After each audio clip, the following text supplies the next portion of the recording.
enjoyed the video I put together for this open house. Now let me explain a little bit more on what I've just said in the video for you. First, the big picture. It is the goal or the 2-year plan of the kids to achieve at TRMC for math. With this big picture in mind, every time they walk into the math classroom, they know there's a purpose. The purpose is to achieve the goal of taking at least one college math in the coming 2 years. Let's take a look at this big picture. Now we are working on the MAT 137 class, which is also known as the gateway course at the community college. The reason they call it is a gateway course because it opened up the 4 college math classes for students who pass with at least a C in MAT 137. And for kids who have STEM major in their mind, such as computer science or engineering, they have to follow this route.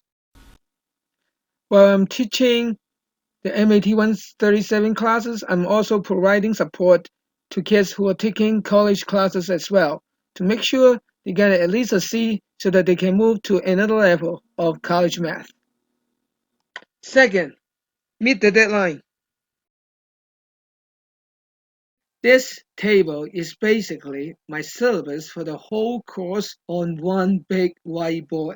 It tells the kids when's the due date for which unit.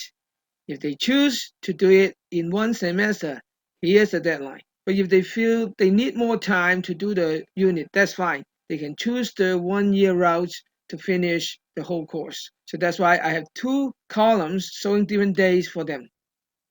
Whether they are going to finish the whole course in 1 year or 1 semester is not dependent on me. It's all under the control of the kids themselves. And I'll explain why is that so in the later slide. Third, monitor your own progress.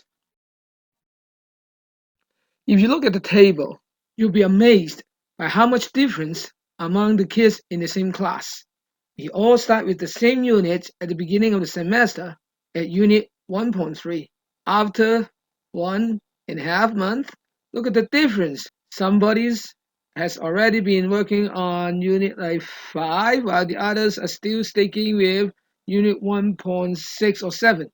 From this table, you can tell right away the difference in the class is huge. Picture that. If I teach this class in a quoted traditional way, I'm probably teaching like at unit 2.5 or 2.6.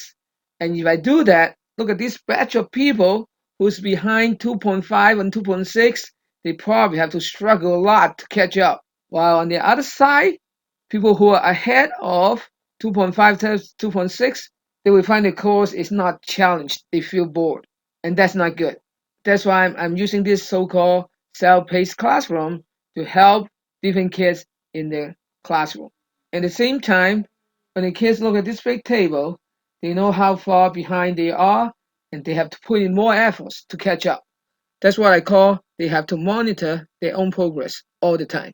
Fourth, efforts make a difference.